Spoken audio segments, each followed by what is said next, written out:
হ্যাঁ, শ্বশুর বাড়ি তো না, দূরে আছে। নিমাই যখন জন্মগ্রহণ করবে তার পেছনে একটা সুন্দর ইতিহাস আছে। 8টা কন্যা মারা যায়, হ্যাঁ, জগন্নাথ মিশ্র। তা সতী রানী খুব দুঃখ পায় যে আমার প্রতিটা সন্তানই মারা যায়, একটা তো বেঁচে থাকলে হয়। তখন জগন্নাথ মিশ্র বলছেন, দেখো দেখো সতী, আসলে কি হয়েছে জানো, আমি বাবা মার সেবা করলাম না, সেই জন্য ওরা এরকম হচ্ছে। চলো দেশের বাড়ি ফিরে যাই, বাবা মার সেবা করবো।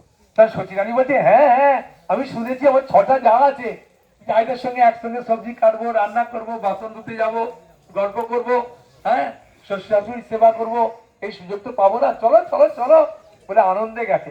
গিয়ে শ্বশুর শাশুড়ি খুব সুন্দর সেবা করে।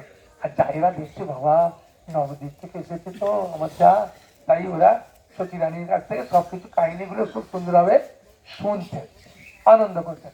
এইভাবে আনন্দ করছেন। একদিন ভগবান স্বপ্নে এসেছে। কার স্বপ্নে এসছে? শাশুড়ি মায়ের। শাশুড়ি মায়ের নাম কি? শোভা দেবী। কি নাম? শোভা দেবী। হ্যাঁ, নিমায়ের ঠাকুমার নাম কি?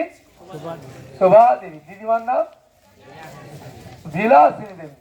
হ্যাঁ, আর সতী মায়ের শ্বশুরের নামটা কি? উপেন্দ্র মিশ্র। কি নাম? উপেন্দ্র মিশ্র। তাই শোভাদেবী স্বপ্ন দেখেছেন, নারায়ণ এসে বলছেন, এই শোন, তোর ছেলে বৌমাকে, হ্যাঁ, ছোট ছেলে 5 নম্বর জন্মে, হ্যাঁ, তাদেরকে নবদ্বীপ পাঠিয়ে, আমি তাদের দিয়ে আসবো, ঠিক আছে? দ্বিতীয় সন্তান রূপে। এই কথা কাকুই বলবি না।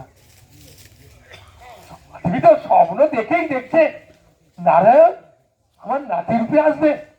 একদম যখন বয়স্ক লোক স্বপ্ন দেখা তখন কি করে, খুব হাসি যায় না, বৌমা বৌমা বৌমা বৌমা।